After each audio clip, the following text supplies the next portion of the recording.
Hey everyone, thank you so much for clicking on this Netflix review. The fact that you are willing to sacrifice a few minutes out of your day to consume my content really means the world to me. For those of you that are unaware, I review everything that gets released on Netflix. So if you're ever curious about whether something is good, bad, or completely mediocre, come to my channel, subscribe if you haven't. I will let you know if it's worth watching or not. So guys, today we're going to be talking about the new Nickelodeon Netflix movie, The Loud House movie. And guys, I'm going to be 100% honest with you. I went into this movie expecting to not enjoy it. I went into this movie never having watched the Nickelodeon series, so having no knowledge of these characters. But I went into this movie thinking it was just going to be for a younger audience, that I wouldn't really engage with it, and that I would pretty much be sitting in front of you guys saying it was bland. And that's not the case at all. This movie actually really entertained me. I had a lot of fun watching it, and it actually, the humor is intelligent enough that older audiences can watch it as well. So I'm definitely not saying this is aimed for an older audience. It's definitely aimed for a younger audience. It's definitely aimed for children. But I think if you are someone my age, young 20s, possibly even older, this is definitely a movie that you can still watch and enjoy because it has a lot of heart. Ultimately, this movie follows the Loud family. And basically we follow Lincoln, who is pretty much the only son surrounded by daughters. So the one brother amongst the sisters. And all these sisters are super accomplished, have tons of adoring fans. They're like in the top of their fields. And he's feeling overshadowed. He's feeling like he's ultimately talentless, that there's nothing special about him. And so the family ends up going on a vacation to Scotland, and they find their roots, they find their ancestry, their ancestral family and their ancestral home. And they finally start to feel home. And Lincoln starts to discover more about himself. This is ultimately a movie about Lincoln's self-discovery and his personal journey to find self-worth. And that is a message that I think people of all ages can engage with. What is your self-worth, and how do you find your identity? Those are all topics that are so incredibly crucial, especially with the political landscape that we are facing in the world today. People are constantly fighting for what they believe their identity is. And so this is a great film to illustrate that exact point. But of course, we've also got to talk about the animation, which is absolutely gorgeous. The movements are fluid and vibrant, and everything just feels immersive when you're watching it. This animation, you can tell, had a lot of care and work put into it.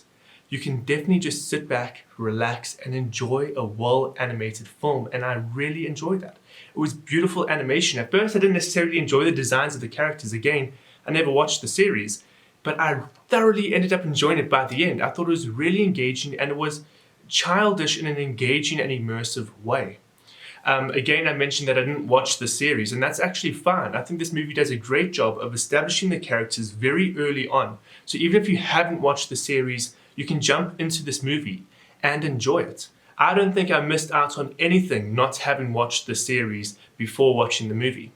Then I also really want to mention the soundtracks. This is a musical. I wouldn't say there's too many musical numbers in it, but very often when it comes to animated movies like this,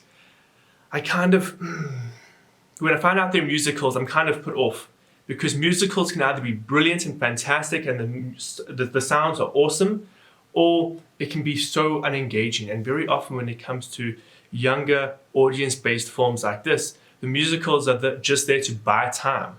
But thankfully, much like Arlo the Alligator Boy or even Centaur World, the musical set pieces and the soundtracks and just the musical elements in this film were done so well, and it's so engaging, and it actually pushes the narrative in a meaningful way, and we get to see character motivations, character development, narrative progression all through these musical elements in a fun, engaging, and entertaining way. My biggest gripe with this film is potentially the villain. For an animated film, I think she's perfectly fine, but I think some people are going to get upset with her character motivation. But to be 100% honest, that's me looking for an error. That's me looking for something wrong. At the end of the day, this is a kid's film, and I found the villain's reason for being evil so incredibly funny and entertaining that I let it slide. Yes, she doesn't have the most development in the world, but it's a children's movie, and she was fun, and I accepted her as a villain. But I will say, in regards to character development, besides Lincoln, the rest of the characters really get none whatsoever. And ultimately, because it's Lincoln's movie, that's to be expected. We don't have much time with these characters, especially considering, I think I counted like 10 sisters. I could be wrong, I'm trying to remember them off the top of my head. But yeah, 10 sisters. So of course, they're not all going to get equal screen time. We're not going to get a lot of character development from them. But they do change from point A to point B. We do see progression in them. I would love to mention the voice acting. So the voice acting across the board was great. But Angus, he's a new character to this universe, if I'm not mistaken. Angus, I recognized the voice straight away, was voiced by David Tennant, using his natural Scottish accent, which I freaking love. I love it when he just uses his accent. He's great at putting on like different accents when he's playing different characters, and he did a great job with the character Angus, really making you feel an attachment to this character, which is very difficult to do.